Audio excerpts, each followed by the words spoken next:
And welcome back. We took a little break in our first class for Rave Cartography. And now I'd like to turn our attention to a topic called the nine-centered being. So in our Rave ABC program, we learned that instead of being seven-centered beings, and again, I'm talking about seven-centered energy beings, we're actually nine-centered. So our bioform is, of course, genetically designed with links to our past. So, again, where we've come from. And as well as being somewhat a very, all of us being very mutative with the ability to adapt and kind of an eye to the future of where we're all going. So that helps us keep our gene pool remaining healthy and viable as humans.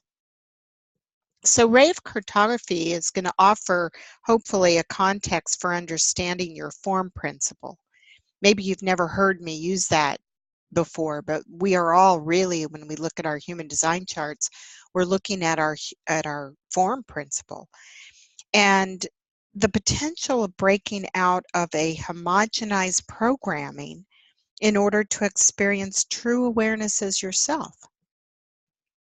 So today I'm going to start a process of looking at how our genetics, our biology, and our kind of attraction to conditioning is very, very deeply ingrained with the mechanics of our bioform.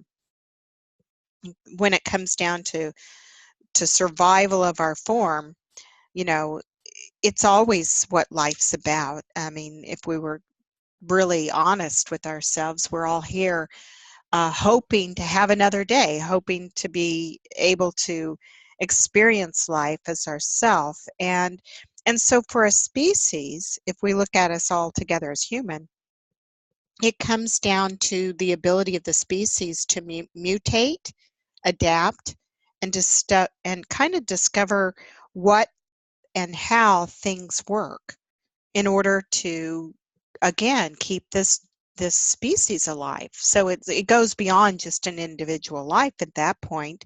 And we have to, in order to do that, make more too. We have to, reproduce. No problem. Again, if any of you need to leave, that's why I designed this the way I did when I saw how many charts there was going to be today. So what we're really starting to talk about now is coming down to one word, and that's evolution. And so we have evolved from being seven-centered to nine-centered beings. Now, if you think about our whole universe, you see I've called it biverse. That's a term that Ra used to always use, biverse instead of universe, because uni is about one. And what you discover in human design over and over is life is a duality. There's a biverse instead of just a universe. And the unfolding of our biverse, contains lots and lots of evolutionary processes of species and form principles. And you see this as a red carpet. Well, imagine that the pathway of unfolding of what the real true biverse is about is still unfolding. And it's, until it unfolds, each part of the process, you don't know what's underneath the carpet. So we've got an evolution that took place from a seven-centered to a nine-centered being. And this is occurring from, in our ability to kind of look at it in a more consciously aware, different form principle. It was 1781 to 2027.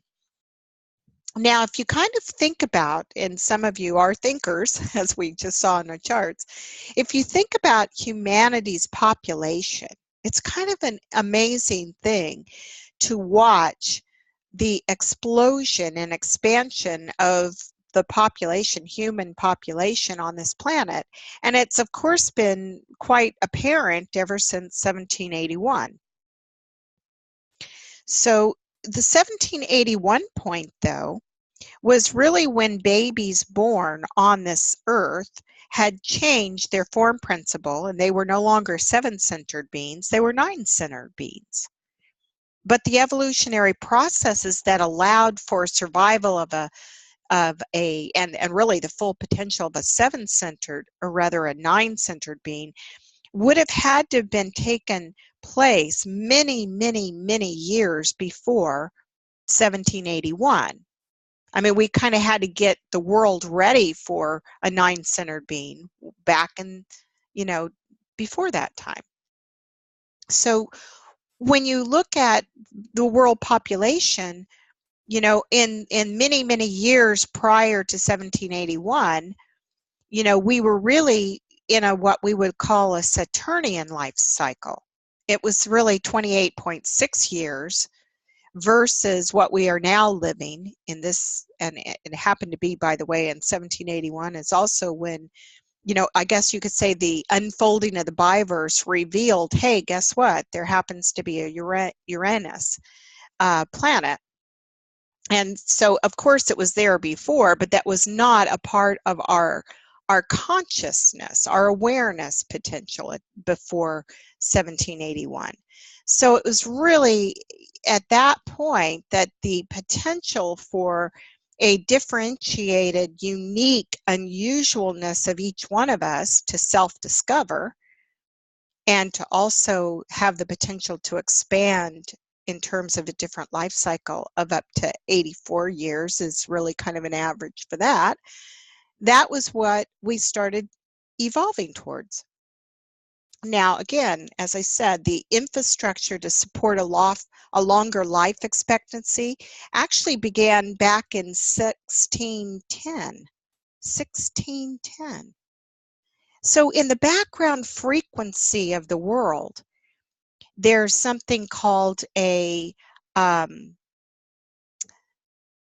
gosh, it just flew out of my head. Well, it's basically a background frequency of a cycle. And the cycle that was really began in 1610 was what was called the cross of planning global cycle is what I was trying to articulate. Global cycle. So a global cycle is sort of the macrocosm of the frequency from which everything will be evolving through.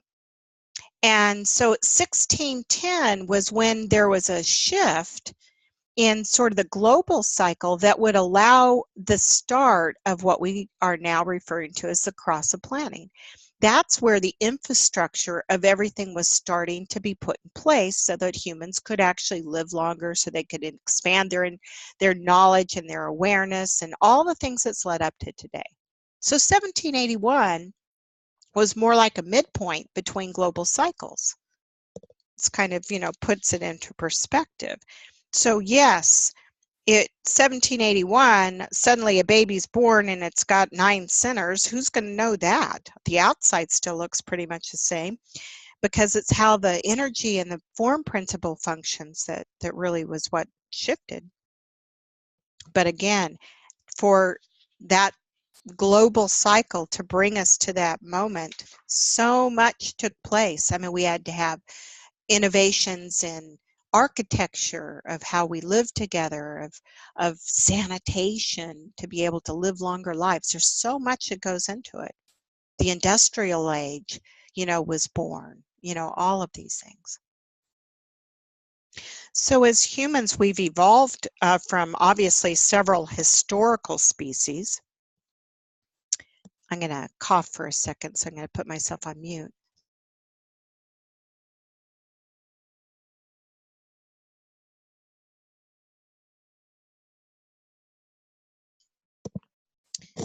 Okay, I'm back. And so we think as we kind of think about our centers, think about them just for the moment as a hub of energy. So if we see a body graph, we see all circuitry, we see all those channels, we see that potential for movement, then the hubs of energy is what is distributing that life force.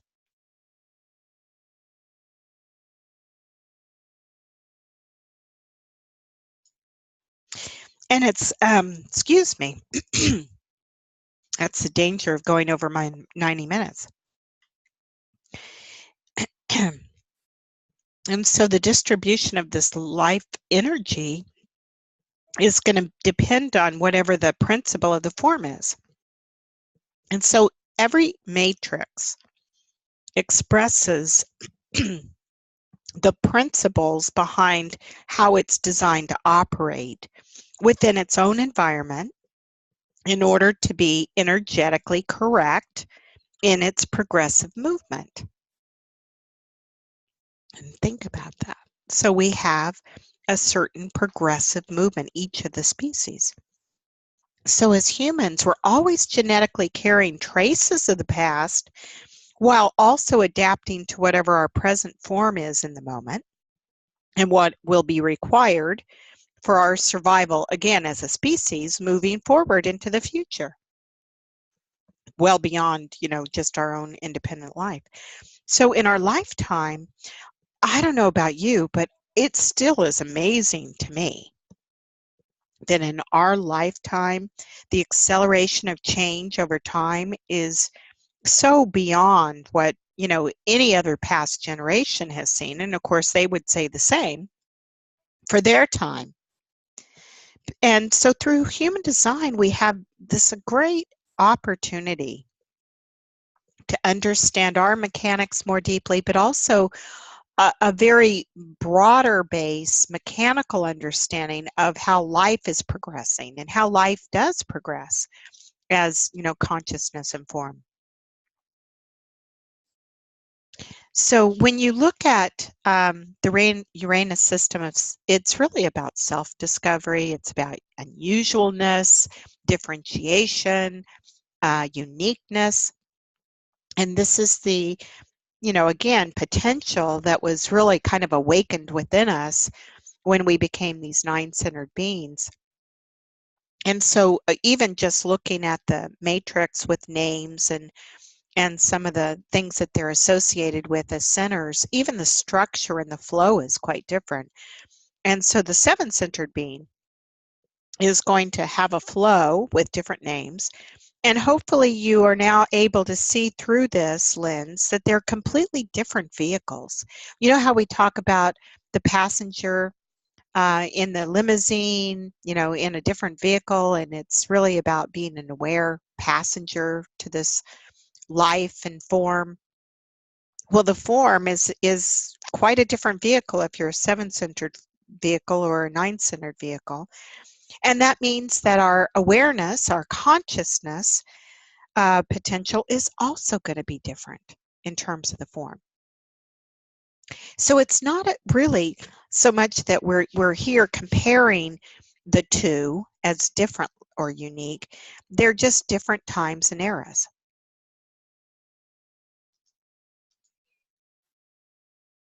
And so we have a potential for new awareness. We have a different potential in form. So one of the things to note, if you hear the term self-contained aura, it means it's an aura that is coming from within the containment of the vehicle that is emitting it. And seven-centered beings had a self-contained aura. We do too. Doesn't mean but they're operating it very differently. The seven-centered era was when the seven-centered being, all the energy of the being went towards the development of ajna awareness, and that movement of potential and energy to do that was really unidirectionally flowing from the root center down at the bottom up towards this very unidirectional movement up to the crown of the head and the development of awareness as a result of that, or you could say intelligence, but it was all very mental. In fact, that's how we were able to create this Maya that we live in. This illusionary vision of what life is around us that we basically built through our structure of mental concepts, etc. So we also have a nine-centered era. That's where we are today, moving away from the strategies that is all dictating mind into form intelligence. So our full potential for awareness is coming from our form principle, not from how we develop our mind. It's a very different focus, obviously. And so we have not only that, but we have from the root center, we have more of a bidirectional path. We can either move up towards, the head center through, awareness that moves through splenic awareness to the ajna center. But we could also move from awareness that is much more of an intelligence that's emotional that also gets to reach a peak potential of awareness. So we have a very different structure and a very different focus of potential for awareness. And so the mutation that we are really deeply impacted by and evolving through is solar plexus awareness. That's involving the solar plexus, but again, this mutation that we're dealing with the potential for awareness involves the solar plexus, the spleen, and the G center. So the seven-centered world, it really governed more than one organ. It was different organs than what we're involved in. So we're now in kind of you could say a transition, a transitus of competing awareness systems, the ajna awareness system and the solar plexus awareness. We're not either one of those in the way they might be, in a pure seven-centered world, or what in the future for what would be born as raves, a true pure nine-centered awareness. We are in between those two. They're almost competing. And what we also have in our form is the solar plexus is very unstable. What I mean by that is it's progressing, it's in movement, it's not stable like you would have awareness coming through the spleen, which is in the now. It's not operating in the now. There is a lot of focus on learning and understanding it at the moment. So it was the Maya of thousands of years that was built by a seven-centered being that we as nine-centereds are primarily still living in today. We're all still trying to adapt. It's like, wait, we've kind of made a shift in form, but we're still acting like we're seven-centered. So Homo sapiens and transitus is not a very stable life form, and yet we're trying to get a grasp on that. It'll take time for us humans to get comfortable in this nine-centered vehicle. I mean, gosh, we just got started when you think about the seven-centered being having, its time for 90,000 years. So we have to still build, and continue to kind of build new support structures in the way we're operating. And it can be very confusing and uncomfortable sometimes. That's why, you'll always hear Ross make comments in lots of different audios that human design is for children. It's for the children. We're laying the foundation of how the next, the future and the generations will be operating in their full potential of consciousness and form. So, again, don't beat yourself up if you don't get it all immediately. We're really laying the foundation for it. So when humans were seven-centered beings, all the energy of the form system went to fuel, gave support to, energy towards the development of ajna awareness. So again, we were unidirectional in the flow from the root to the ajna. Their whole purpose was to actually create the Maya that we live in. And this required not only their self-contained aura, but a sense that they were separate. In other words, there was, they had a different separation between themselves and others. So the way we were operating when we were seven-centered would also be very different. And the emphasis was on, the focus goal of movement and things outside of you. You didn't really focus on your form itself. It was all about the mind.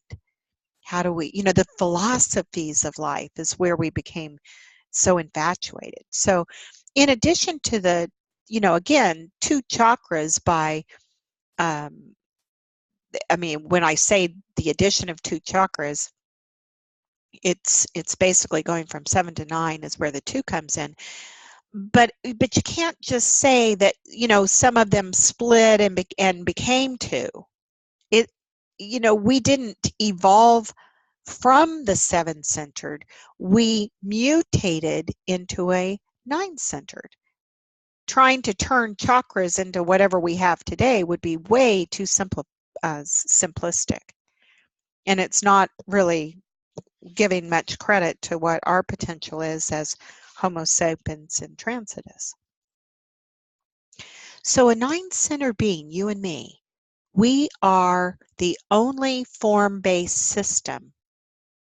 And you need to really, really grasp and respect your form. Your form is what brings awareness.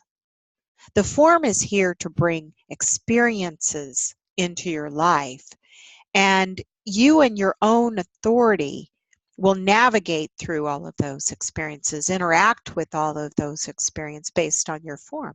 How to do that correctly. So as a Homo sapien and transitus, you know, whenever you hear the term know thyself, you know, that means you're really, again, behaving very differently than just if we had used the term Homo sapien by itself, which was more referring to the 7-centered being. A 9-centered mind is here actually not to serve or to control or to dictate life, but to be an outer authority for others. So we are, when you hear the term left-oriented beings, we're not really left-oriented focused like you would consider the strategicness of a 7-centered life. But we still do have 7 left-oriented tendencies. I mean, we're sort of a mixture, but we operate through that differently.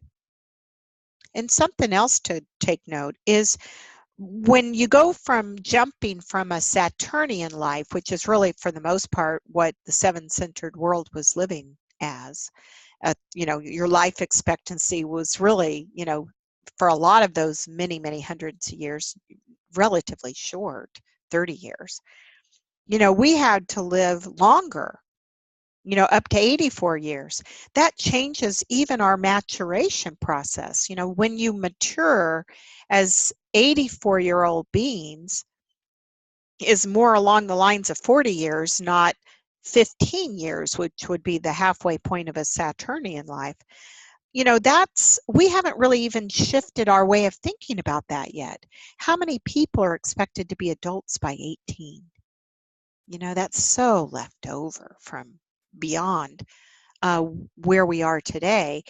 And yet we still put a lot of pressure on children to have sort of grown up and to be adults and to know what's going on. And we even punish them if they're not able to act and make mature decisions by the time they're in their 20s. And yet it's really 40s before you're ready to then begin what might be your life as an adult.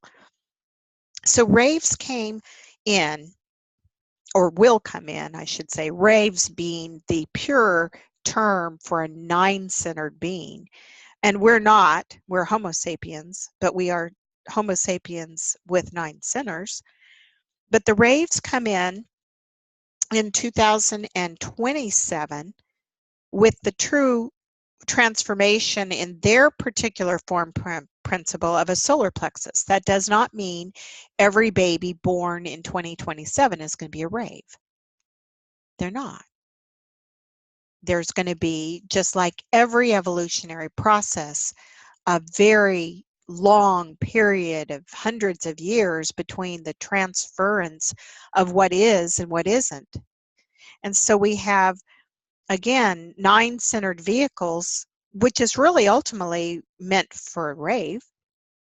And we're kind of a juxtaposition between the 7 and the 9-centered being. We have a little bit of this, a little bit of that. The old Saturnian consciousness, though, is having to try to operate in a new body. And the shifting consciousness has to try to learn to fit the new body. It's like the form always, moves and changes before in our lifetime, consciousness and awareness potential catches up. So this is an interesting slide. You sometimes see this image in certain material you might study. And you might see, the mandala wheel behind it, but this triangle with this human in the middle. Well, this triangle depicts the three awareness centers: splenic, ajna, solar plexus. And the ajna development, again, is very particular to the Homo sapien.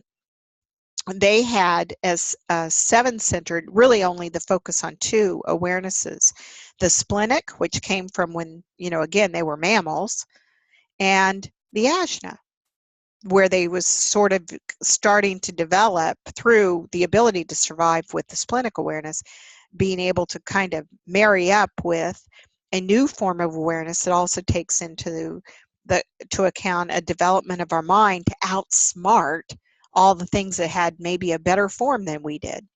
So everything on the left side of this, what we'll call tonal awareness of the cognition triangle, was experienced and perfected as a different species in a different era. It's going to be rooted in fear and anxiety and development of mind and strategies to figure out how to deal with them, all that's going on.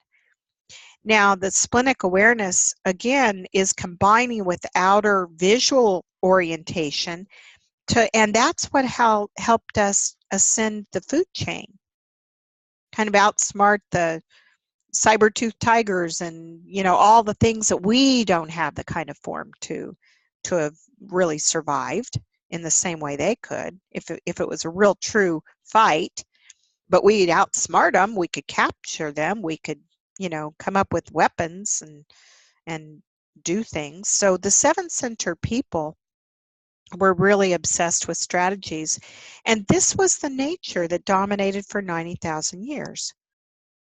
So they had whatever they were living in the now, and survival in the now is rooted in a drive and a fear that was driving our evolutionary process, and intelligence that began to get stored up in the Maya many tens of thousands years ago. And what do? We pass it on to each other, generation after generation, in the background frequency of life, and also from upbringing, from parents, conditioning. So when you're living correctly in this vehicle, in your form principle, that means your neocortex is taking in what it needs for its cognition, so it develops its outer authority in life, not just because you're simply having to survive and be living a life in fear. So it's such a different time. And in time, even raves that come in, again, not immediately, but we're talking long periods of time, they will eventually be the dominant species. But first we have to learn to communicate through groups.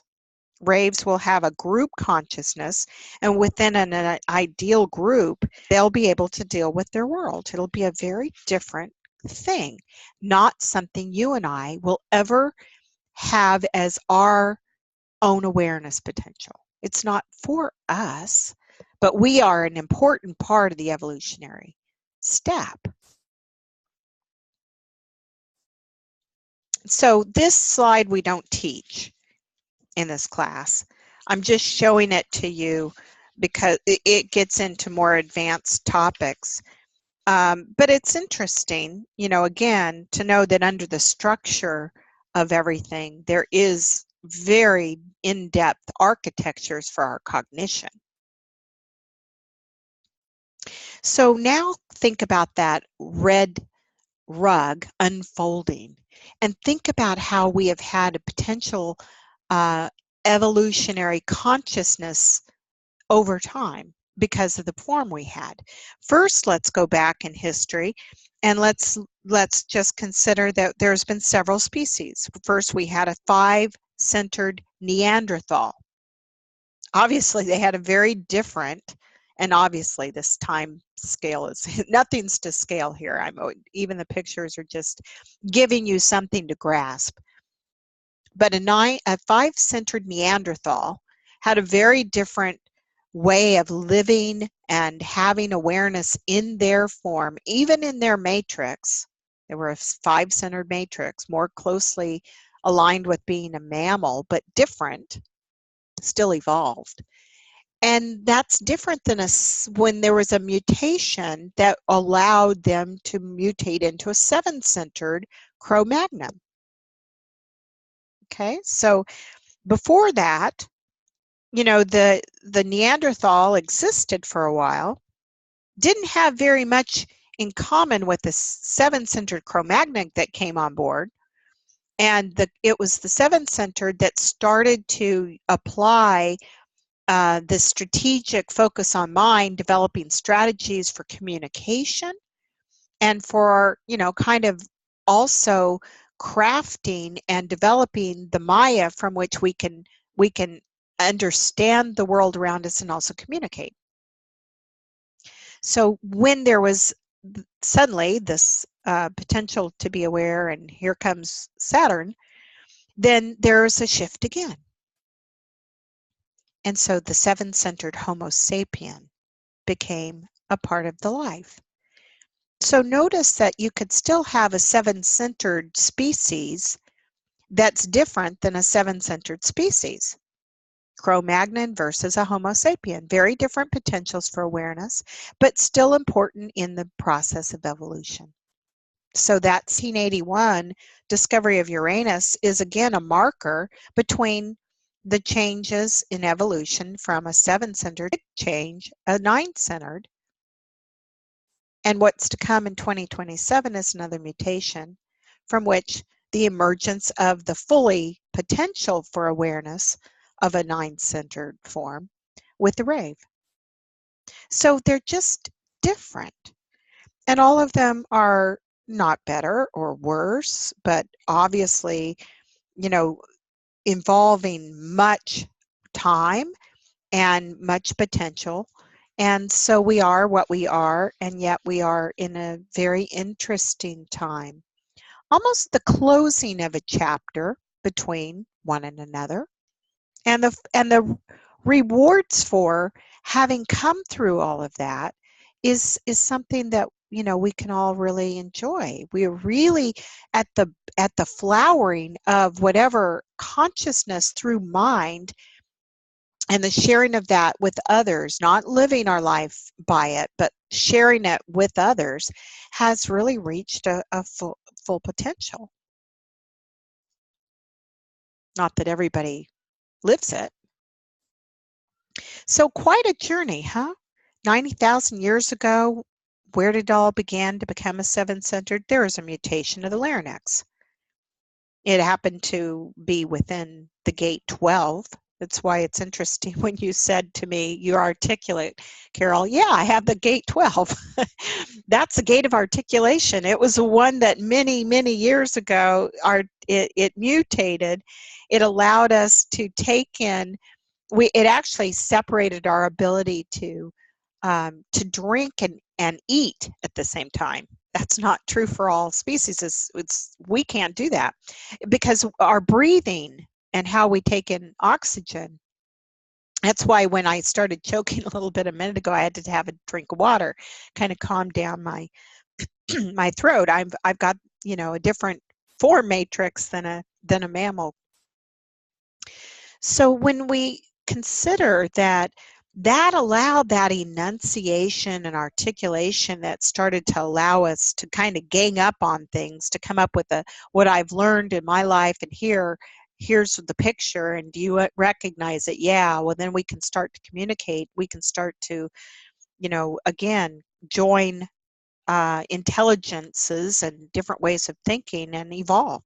Homo sapiens also used, as seven-centered beings, fear to drive their intelligence, because fear is a good basis from which you want to investigate everything.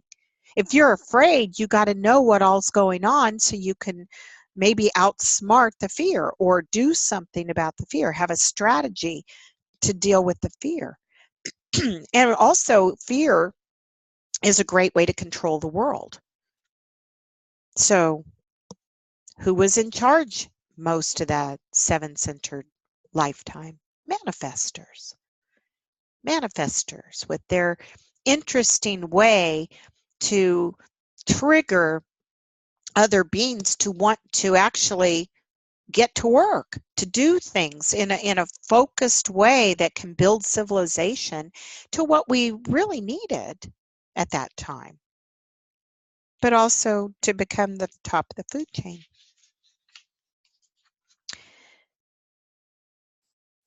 So Homo sapiens, that was an important step in the Ajna development. Everything on the kind of left side of that triangle, that tonal awareness of cognition triangle, was experienced and perfected as a very different species. And so splenic awareness combined with outer visual orientation led to all the things we've been able to progress through. And fear strategies to support our survival, we became obsessed by. And we retain it all. Remember, the Ajna Center retains awareness over all of time? The strategic natures, you're not going to shake it after it's permeating the planet for 90,000 years, at least not overnight. So there's so many things that were developed during that era. Our religions, which is very focused on, again, emotionally connecting to something beyond just day-to-day survival. Societal structures, our philosophies, where, they allowed us to all kind of recognize life in a whole different way, but also keep things more predictable. To kind of, if we've got expanding populations, we've got larger groups of people crowding together to try to live together. You've got to control that. To control people, you have to strategically control their minds.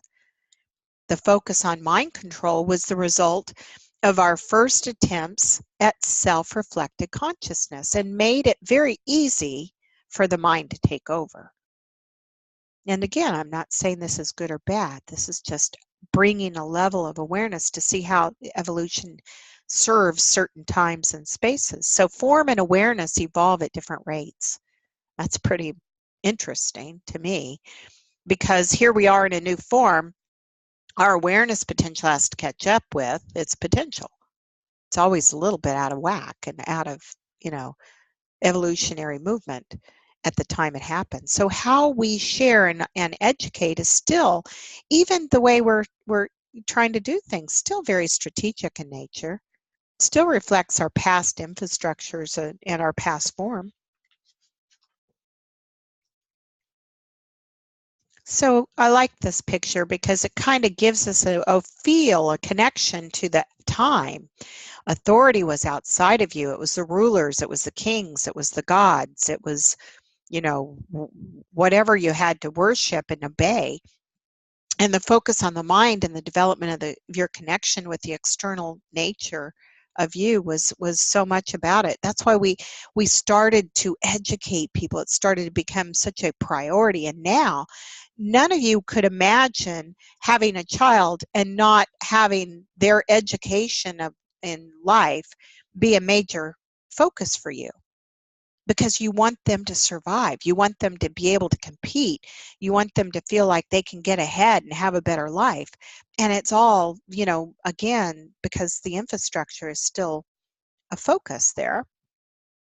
But there's also in that time a disregard for form. It was really more about not this life. Your form's just here, what you go through and get what you're here for, which is after life, or being out of form, finally being at peace. You could say that's one of the things that they look to. Evolutionary progress, it required that we homogenize the masses, get everybody kind of on the same page, wearing the same thing, predictable laws and movement, and You had to, or it'd be pure chaos. And the great sentiment of the seven center being of love thy neighbor doesn't mean loving thy neighbor's wrong, but it isn't so much that it's about the other. That's really kind of also supporting the enslavement of Homo sapiens, because it's also saying you're not worthy of love, to a homogenized form, because you aren't also focused on yourself. We've been really overwhelmed by the seven dominated, or the left dominated programming, and very conditioned. It's a remnant of this Homo sapien behavior. You're not here today to be driven by fear. It's using your strategy and authority helps us navigate and find our way out of a time when we're really kind of not quite sure what we should do. I mean, investigating everything, trying to learn about everything so you're not afraid of anything is kind of still driving, if you really are honest, many behaviors even today. So nine center beings are about their awareness. It's not about their control about themselves or others. We've really gone through a mutation in the way our ajnas are intended to function. It's not so tied to just addressing the fear from a splenic reaction. We're a whole different, we have such a different, richer, progressive potential. So we're not here to be a slave to the mind, and we can put our minds into a very wonderful, balanced, proper place using your very unique mechanics, because we're a mixture of so many different things, and yet it operates differently because we're in a different form. So there's a transition of type and also leadership. You were kind of introduced to that a little bit in the LYD, but it might have sounded like it's sort of manifestors are no longer in it, really leaders, it's the projectors. But you need to understand, no, they're just different kinds of roles now.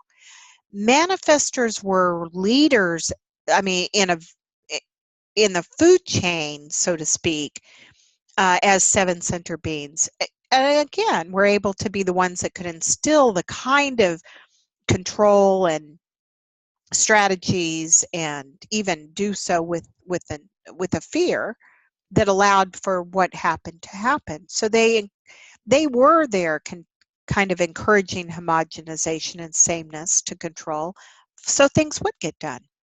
Now, projectors came into being as a type after 1781. So, we didn't have projector types then. You're kind of a new type, something to also recognize. No wonder it's kind of hard to figure things out of who you are as a projector. There's been no models of that in many centuries, but you operate in a very different form principle, and you don't lead, you guide others. So we talk about that again later on, but projectors help the other know themselves by using their energy in a correct way. So not self-conditioning in the relationship we have to our sort of genetic imperative to reproduce is our genes want to genetically mate with what's different. It's built into our drive for life and diversity of the gene pool, so it's a survival of the species. Our true self, if you really kind of step back and looked at the potential of true self, it's seeking and benefits from the sameness in our design. If that's what the true self potential of consciousness and form is about. The not self, which is really just consciousness wanting to look for what it's not, to kind of, again, address the genetic imperative, it's always looking for difference in accordance with genes. So that kind of sets us up to always be sort of slightly moving towards, the not self.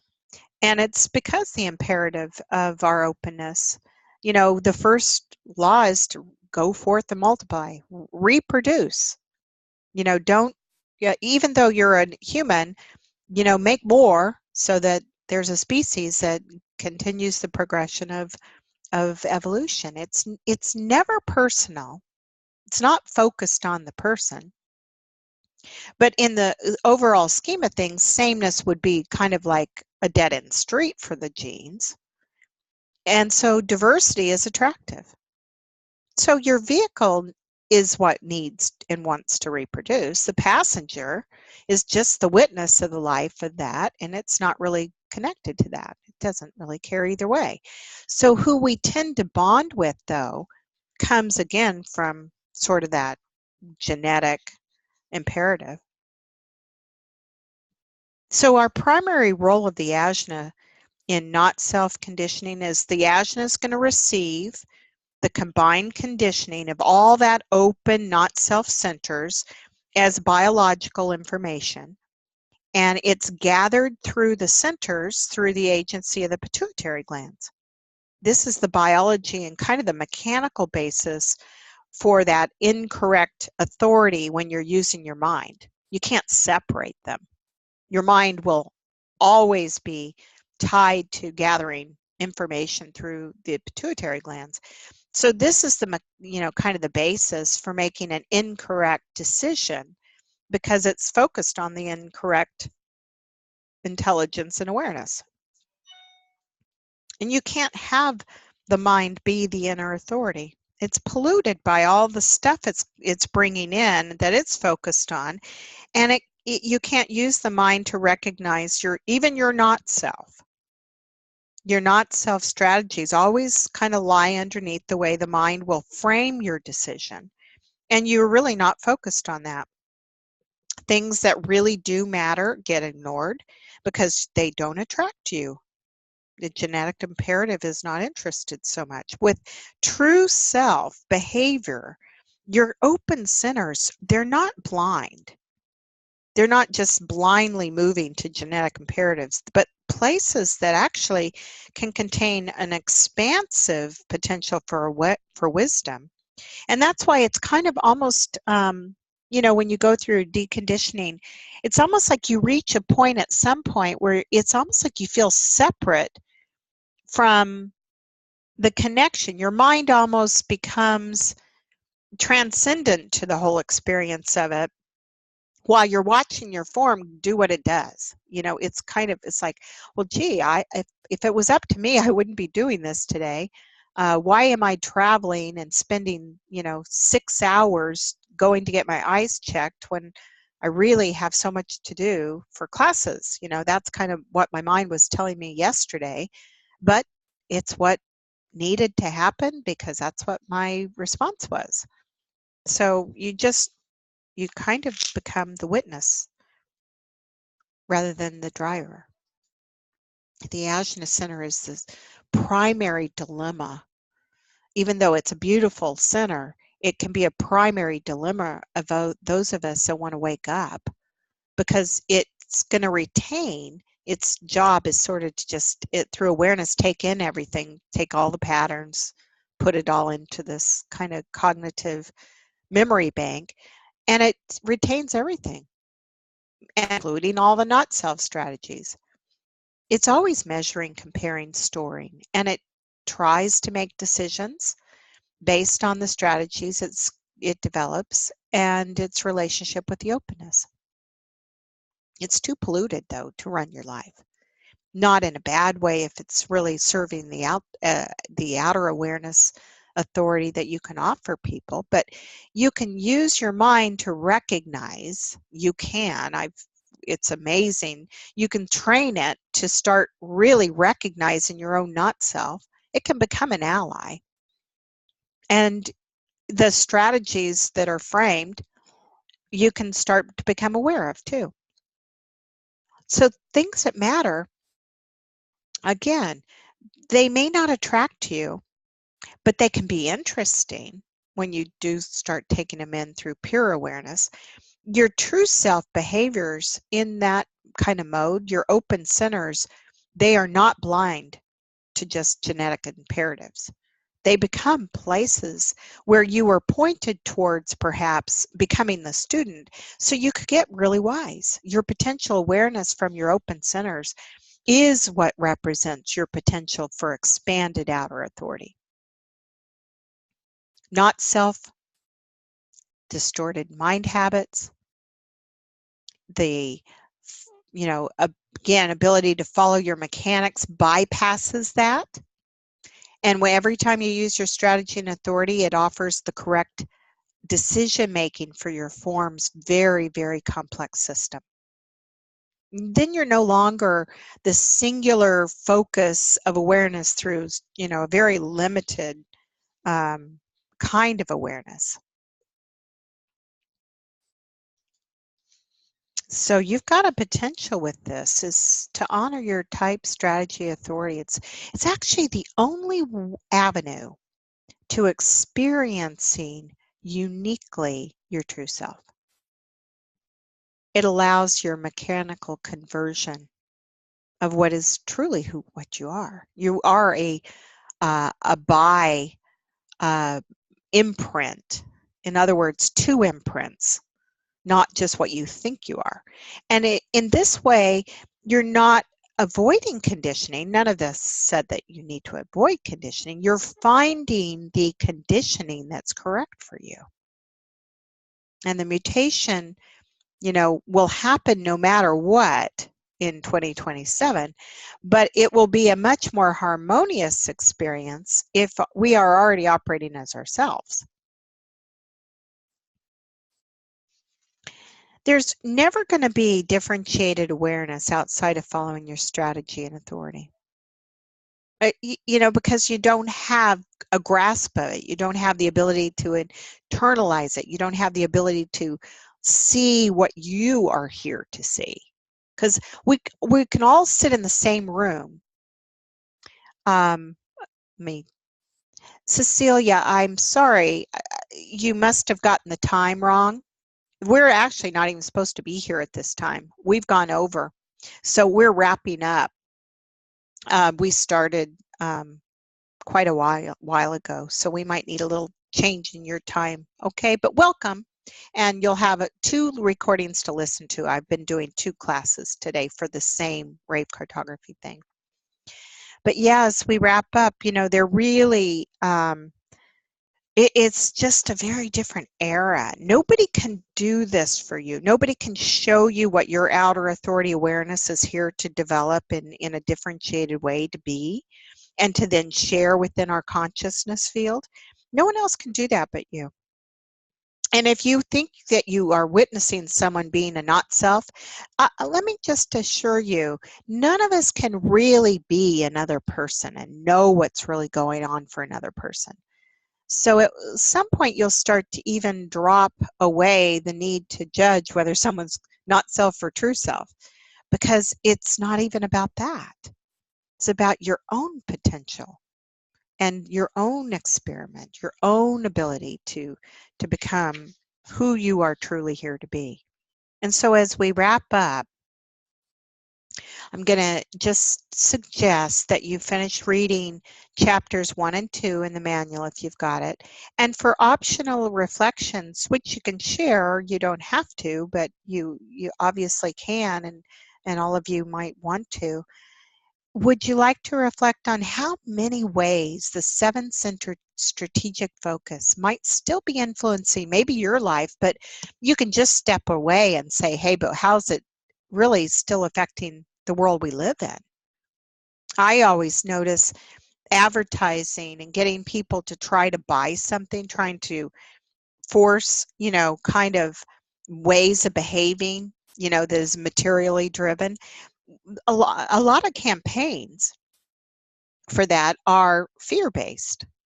You're not pretty enough, so you better, buy this product.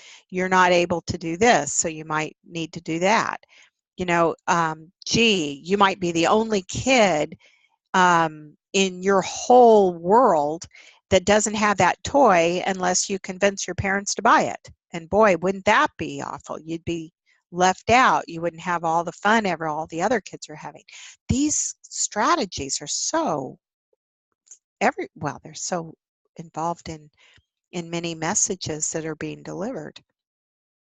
So what are the patterns you you see, and what impact does that have on you or other people in your life? You know, you can't, you've got to go to this school because then you won't have that job, or you have to have this grade so that you are good enough. You know, you have to learn a certain way.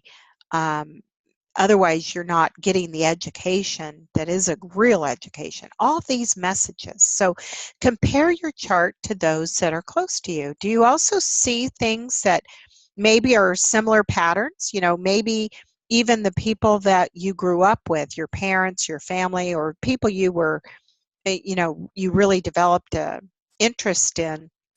Do you see some of those elements of a chart show up with the people that you naturally navigate towards now?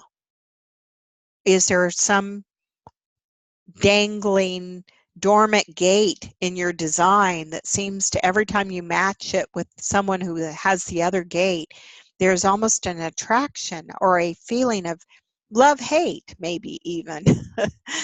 It's just fun to start to see, you know, what's behind the curtain. So that's a lot we covered today.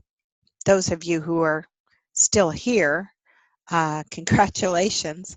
I hope it all was of value and made sense. And again, it's just something I'm sharing, nothing you have to memorize, worry about, or any of that. But any questions or comments as we kind of wrap up? I promised in the other classes I'd go a little deeper in these topics, and I certainly did in this 9-centered one. But it just, again, always kind of comes back to the same thing, and this is why you want to follow your strategy and authority. It's a lot more going on than meets the eye. So that's it for me today. Comments, questions? How did that go today? That come through?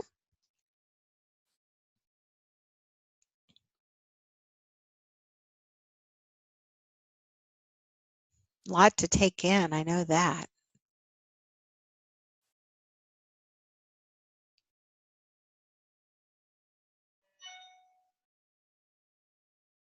Well, I know you're still there, Jasper. Good. It is a lot to absorb. This program's a lot to absorb. So please do exactly what you're saying. Take your time, digest the information. Don't worry about it too much. Don't overthink it. Just take it in. That's all you need it for right now, is just information. Just take it in. It doesn't necessarily apply to everything and doesn't need to be. So I look forward to changing topics in our next class. We're going to take a look at 3 of the centers, and I'm going to introduce a little bit more in terms of more of a focus on the biology instead of just what you got in the LYD, which was really the focus of the not self mind and how it would internalize the openness. So I'll see you guys on Thursday. Have a wonderful rest of your night, day, and I will also take those pictures if you haven't sent your picture yet, and I will try to get our slides. I won't be showing students slides on the next one, but it'll give me some time to kind of get that ready for when we have our centers workshop. In the meantime, see you guys soon. Bye for now.